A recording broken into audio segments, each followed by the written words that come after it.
राधे राधे। सभी श्रद्धालु भक्त जनों को मेरा सादर प्रणाम। सभी भक्त जनों को सुरक्षित रखे, धन संपत्ति से भंडार भरे रखे, अखंड सौभाग्यपति बनाए रखे। अब हम सभी मिलकर कृष्णा भगवान की कथा को श्रवण करें और उनकी कृपा को प्राप्ति करें। एक दिन नंद बाबा ने कार्तिक शुक्ल पक्ष एकादशी का उपवास किया। उस दिन उन्होंने भगवान की पूजा की और रात में द्वादशी लगने पर स्नान करने के लिए यमुना जल में प्रवेश किया। नंद बाबा को यह मालूम नहीं था कि यह असुरों की बेला है, इसलिए वो रात में ही यमुना जल में घुस गया।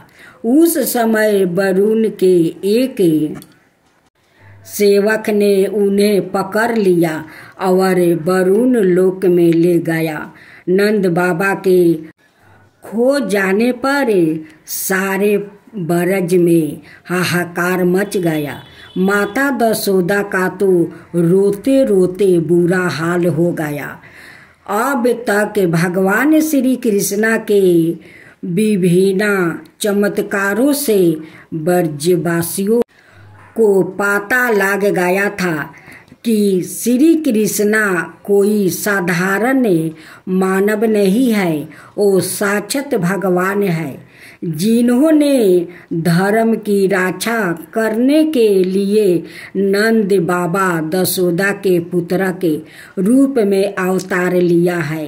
इसलिए सारे गोप श्री कृष्णा के पास गया और कहा कि श्री कृष्णा, अब तुम ही अपने पिता का पता लगा सकते हो। तुम ही अब सबके एकमात्र रक्षक हो। अत जैसे भी वो शीघ्र से शीघ्र अपने पिता का पता लगाकर इस संकट का निवारण करो। जब भगवान श्री कृष्णा ने ब्रजवासियों की व्याकुलता देखी और जाना कि उनके पिताजी को वरुण का कोई सेवक ले गया है, तब वो वरुण लोक गया। जब लोकपाल वरुण ने देखा कि भगवान श्री कृष्णा सवाए उनके यहाँ पधारे हैं, तब वो सवाए वरुण लोक के दरवाजे पर उन्हें लेने आए और उनको अपने आसन पर बैठाया और उनकी विधिवत पूजा की। भगवान श्री कृष्णा के दर्शन से उनका रोम रोम आनंद से खिल उठा। वरुण ने कहा, प्रभु, आज मेरा जीवन धन हो गया। आज मुझे अपने जीवन के संपूर्ण पुण्यों का फल प्राप्ति हो गया, क्योंकि आज मुझे आपके चरणों की सेवा का शुभ अवसर प्राप्ति हुआ है। भगवान जिन्हें आपके चरणों की सेवा का अवसर प्राप्ति होता है, वो भावसागर से सहज ही पार हो जाते हैं। मैं आपको बार बार नमस्कार करता हूँ। प्रभु, मेरा सेवक मूढ़ और अनजाने है, वही आपके पिताजी को ले आया है। आप कृपा करके उसके अपराधों को क्षमा कर दीजिए। मैं जानता हूँ कि आप अपने पिता का अत्यंत आदर करते हैं। इन्हें आप सादर ले जाइए। आप आनंदमयी और सभी जीवों के साक्षी हैं। इसलिए हे प्रभु, आप मुझे इस दास पर कृपा कीजिए। भगवान श्री कृष्णा वरुण को आशीर्वाद देकर नंद बाबा के साथ लौट आया। ब्रजवासियों के आनंद का तो ठिकाना ही ना रहा। सब लोगों ने श्री कृष्णा की भूरी भूरी प्रशंसा की। नंद बाबा ने वरुण लोक का जो ईश्वर देखा था और वहाँ के निवासियों को श्री कृष्णा के चरणों में झुक झुक कर प्रणाम करते हुए देखा था, उसकी उन्होंने गोपों से खूब चर्चा की। भगवान श्री कृष्णा के प्रेमी गोपियों या सुनकर ऐसा समझने लगे कि अरे हम लोग के बीच खेलने वाले श्री कृष्णा तो साक्षात ईश्वर है। हम लोग कितने सौभाग्यशाली है कि हमें इनके साथ रहने का दुर्लभ सौभाग्य प्राप्ति हुआ है। अब रास लीला श्रवण करे। चारों तरफ शरत पूर्णिमा की चांदनी छिटकी हुई थी। भगवान की प्रियासी गोपियों एक दूसरे की बाहें में बाहें डाल खड़ी थी। शीतल मंद सुगंधित बाहु सबतरा आनंद मंडल का ही समेराज था। यमुना जी ने सवाए अपनी लहरों से बालुका रंग मंच बना दिया था। सहस्त्र गोपियों से पूजित होकर भगवान श्री कृष्णा शोभायमान हो रहा था। भगवान श्री कृष्णा ने कहा, मेरी प्यारी गोपियों, तुम लोग ने मेरे लिए घर गृहस्थी की उन बेड़ियों को तोड़ डाली है जिन्हें बड़े बड़े योगी युवती भी नहीं तोड़ पाते हैं। मुझसे तुम्हारा यह मिलन सर्वथ निर्मल और निर्दोष है। यदि मैं अंत काल तक तुम्हारे प्रेम सेवा और त्याग का बदला चुकाना चाहूँ तो भी नहीं चुका सकता।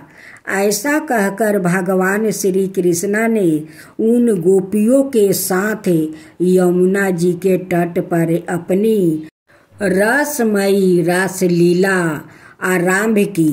संपूर्ण गोपियों स्वामी भगवान श्री कृष्णा अपने अनोखो रूप बनाकर दो दो गोपियों के बीच में प्रकट हो गया। सभी गोपियों ऐसा अनुभव करती थी कि हमारे प्यारे मोहन तो हमारे ही पास है। इस प्रकार सहस्त्रों गोपियों से शोभा यमन भगवान श्री कृष्णा का दिव्या रासो उत्साह आरंभ हुआ। सभी देवता अपनी अपनी पत्नियों के साथ आकाश में आ पहुँचे। रासो उत्साह के दर्शन की लालसा से उनका मन उनके बस में नहीं था। सरग में दुभिया जब उठी, पुष्पा की वर्षा होने लगी। गंधर्व अपनी स्त्रियों के साथ भगवान के निर्मल यश का गान करने लगा। रास मंडल में सभी गोपियों अपने अपने प्रियतम श्याम सुंदर के साथ नृत्य करने लगी। उनकी लड़ाइयों में कंगना, पावों के पैजनिया और कमर की करधनिया में छोटे छोटे घुंघरू एक साथ बज उठे। यमुना जी के तट पर ब्रज सुंदरियों के बीच में भगवान श्री कृष्णा की बड़ी अनोखी शोभा हो रही थी। नृत्य के समय गोपियों नाना प्रकार के भावकों का प्रदर्शन करती जाती थी। उनके कानों के कुंडल हिल हिल कर कपोलों पर आ जाते थे। नाचने के परिश्रम से उनके मुंह पर पसीने की बूंदें झलकने लगी थी। उनकी चोटियों कुछ ढीली पड़ गई थी। उस समय ऐसा लगता था मानो श्री कृष्णा सांवले सांवले मेघ है और गोपियों बिजली है। भगवान श्री कृष्णा का अंग अंग पर ताप कर गोपियों आनंद से खिल उठी। उनके केस बिखर गए, उनके फूलों के हार टूट गया और गहने अस्त वस्तुओं हो गए। यद्यपि भगवान श्री कृष्णा आत्मा राम है, उन्हें अपने अतिरिक्त किसी की आवश्यकता नहीं है, फिर भी उन्होंने जितनी गोपियों थी उतने रूप धारण किया और उनके साथ नृत्य किया। जब बहुत देर तक नृत्य करने के बाद गोपियाँ थक गई, तब भगवान श्री कृष्णा ने बड़े ही प्रेम से उनके मुख पोछे। भगवान जीवों पर दया करने के लिए ही मनुष्य रूप में प्रकट होते हैं और ऐसी ऐसी लीलाएं करते हैं जिन्हें देख सुनकर जीव भगवत परायण हो जाए। इस प्रकार तारीख की ओ दिव्या रात्रि बीत गई। भगवान श्री कृष्णा की आज्ञा से सभी गोपियों अपने अपने घर चली गई। अब श्रवण करेंगे अक्रूर जी को जल में दिव्या दर्शन की। भगवान श्री कृष्णा और बलराम अक्रूर जी के साथ तिरबर गमी रथ पर सवार होकर मथुरा जाने के लिए यमुना जी के किनारे पहुँचे। वहाँ पर उन लोगों ने हाथ मुंह धोकर यमुना जी के अमृत के समान मीठा जल पिया। इसके बाद बलराम जी के साथ भगवान श्री कृष्णा वृक्ष के पास खड़े रथ पर सवार हो गया। अक्रूर जी दोनों भाइयों को रथ पर बैठाकर उनसे यमुना जी में स्नान करने की आज्ञा ली। वो यमुना जी में विधि पूर्वक स्नान करने लगे। जिस समय उन्होंने डुबकी लगाई उसी समय उन्होंने जल के भीतर देखा कि श्री कृष्णा और बलराम दोनों भाई एक साथ बैठा हुआ है। अब उनके मन में यह शंका हुई कि वासुदेव जी के पुत्र को तो मैं रथ पर बैठा कर आया हूँ, फिर वो जल में कैसे आ गया? जब वो यहाँ है फिर रथ पर नहीं होंगे, ऐसा सोचकर उन्होंने सिर निकाल कर बाहर देखा। वो रथ पर भी पूर्वत वो बैठे हुए थे। उन्होंने यह सोच कर कि मैंने उन्हें जल में देखा था, शायद वो मेरा भ्रम होगा। फिर डुबकी लगाई, फिर उन्होंने वहाँ भी देखा कि साक्षात भगवान श्री कृष्णा और शेषनाग विराजमान है। सिद्ध चरण गंधर्व और देवता सिर झुकाकर उनकी स्तुति कर रहे हैं। शेष जी के 1000 सिर है और उनके प्रत्येक फन पर सोने का मटुक है। अक्रूर जी ने देखा कि शेष जी की गोद में सामे मेघ और समान श्री कृष्णा विराजमान है। वो रेशमी पीताम्बर पहने हुए है। बड़ी ही शांत चतुर्भुजी मूर्ति है। रक्त कमल दल के समान रत नारे नेत्रा प्रसन्नता से खिल उठा। मनोहर मुख, मधुर हंसी और सुंदर चितवन सभी चित्त को बरबस से चुराए लेते हैं। उनकी भूरी अत्यंत सुंदर और नासिका सुंदर है, कपोलों और लाल लाल अंधारों की शोभा तो निराली है। उनके लाल लाल नखों से ज्योतिमय किरणों निकल रही है। सिर पर बहुमूल्य मणियों से जारा हुआ सुंदर मटुक है और चारों हाथों में शंख चक्रों गादा और परदुम है। ब्रह्मा महादेव इंद्रादि देवता उनकी स्तुति कर रहे हैं। माया आदि शक्तियों मूर्ति मान्य होकर उनकी सेवा कर रही है।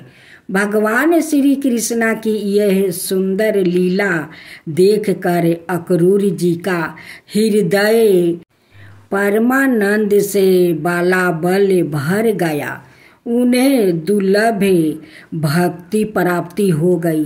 उनका सारा शरीर हर्ष से पुलकित हो गया और नेत्रों में आंसू भर गया। उन्हें अपने शरीर की सुधि ही भूल गई।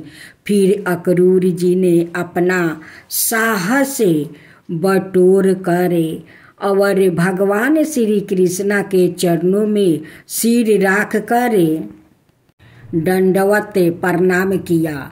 उसके बाद दोनों हाथ जोड़कर धीरे धीरे गद गद बांसुरी से भगवान की स्तुति करने लगे। अक्रूर जी बोले, प्रभु आप प्रकृति आदि समस्त कारणों के परम कारण है आप ही। अविनाशी पुरुषोत्तम नारायण है। आप से ही ब्रह्मा शिव आदि देवताओं का प्रादुर्भाव हुआ है। मैं आपके चरणों में नमस्कार करता हूँ। अब श्रवण करे। दर्जी और मालीपुर पहुँचे कृष्णा बलराम। भगवान श्री कृष्णा और बलराम जब मथुरा पहुँचे तो उन्हें देखकर मथुरा वासियों ने हृदय खोलकर उनका स्वागत किया। जगह जगह पर उन्हें फूलों के हार पहनाए गए। मथुरा वासियों ने उनकी आरती उतारी और अपने भाग्य की सराहना करने लगे, क्योंकि उनको मालूम हो गया था कि कंस के अत्याचार का अब अंत होने वाला है। भगवान श्री कृष्णा का अवतार असुरों के संहार के लिए ही हुआ है। रास्ते में भगवान श्री कृष्णा से कंस का धोबी मिल गया। वहाँ राजमहल के कपड़े धोकर पहुँचाने जा रहा था। भगवान श्री कृष्णा ने उससे धुले हुए कपड़े मांगे। उन्होंने कहा, भाई तुम हमें धुले हुए सुंदर कपड़े दे दो। हम उन्हें पहन कर राजमहल में जाना चाहते हैं। इससे तुम्हारा भी कल्याण होगा। परंतु वो धोबी महामूर्ख और अक्रूर था। उसने कहा, अच्छा, अब जंगलों और पहाड़ों में गाय चराने वाले ग्वाले राजसी वस्तु पहनेगा। अरे मूर्ख, तुम लोग यहाँ से जल्दी भाग जाओ। यदि कुछ दिन और जीने की इच्छा है तो राजा का धन लूटने की चेष्टा मत करो। भगवान श्री कृष्णा ने कृपित होकर उसे एक तमाचा जमाया और उसका सिर धड़ से अलग होकर धरती पर जा गिरा।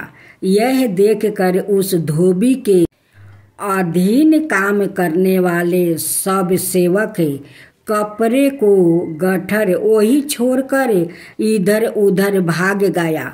भगवान श्री कृष्ण और बलराम ने उनमें से सुंदर सुंदर वस्तु लिया और बचे हुए वस्तु अपने साथी ग्वालों में बांट दिया।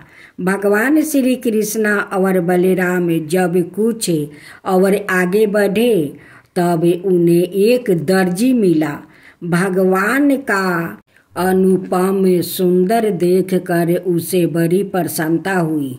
उसने उनके वस्तुओं को काट छाट कर पहनने योग्य बना दिया। सुंदर राजसी वस्तु में भगवान का सुंदर और भी निखर गया। भगवान श्री कृष्ण दर्जी पर बहुत प्रसन्न हुआ। उन्होंने दर्जी को बेफूल धन संपत्ति के आशीर्वाद के साथ मरने पर मोक्ष का वरदान दिया। इसके बाद भगवान श्री कृष्ण सुदामा माली के घर गया। दोनों भाइयों को देखते ही सुदामा उठ खड़ा हुआ और पृथ्वी पर सिर टिक कर उन्हें प्रणाम किया। उनको आसन पर बैठाकर उनके पाँव पखारे। उसके बाद उसने ग्वालों सहित भगवान श्री कृष्णा को अच्छी तरह फूल मालाओं से सजा दिया।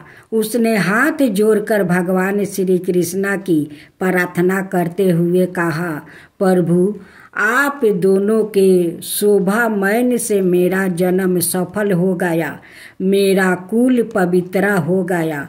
आप दोनों संपूर्ण जगत के परम कारण है। आप समस्त प्राणियों और पदार्थों में समान रूप से स्थित है। मैं आपके चरणों में बारंबार प्रणाम करता हूँ। भगवान श्री कृष्णा ने सुदामा माली की श्रद्धा और भक्ति से प्रसन्न होकर उसे अनेक वर दिया। उन्होंने कहा, सुदामा मेरे चरणों में तुम्हारी अविचल भक्ति होगी। इस प्रकार भगवान श्री कृष्णा सुदामा को संतोष करे बलराम जी के साथ वहाँ से विदा हुआ। ये कथा यहीं पर समाप्त होता है।